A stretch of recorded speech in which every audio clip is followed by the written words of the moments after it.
थेट विधिमंडळ परिसरात जाऊयात। विधिमंडळाच्या पायऱ्यांवर विरोधकांनी आंदोलन सुरू केलेलं आहे।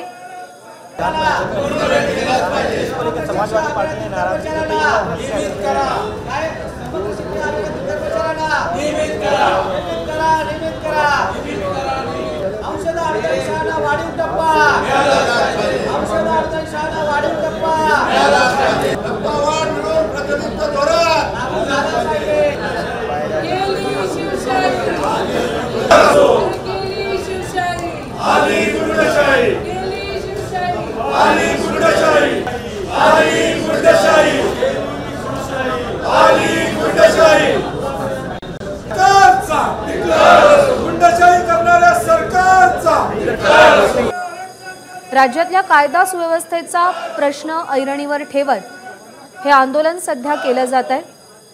विविध मुद्दे सरकारच्या विरोधातले या आंदोलनादरम्यान विरोधी पक्षातल्या नेत्यांनी आपल्या हातामध्ये घेतलेले आहेत।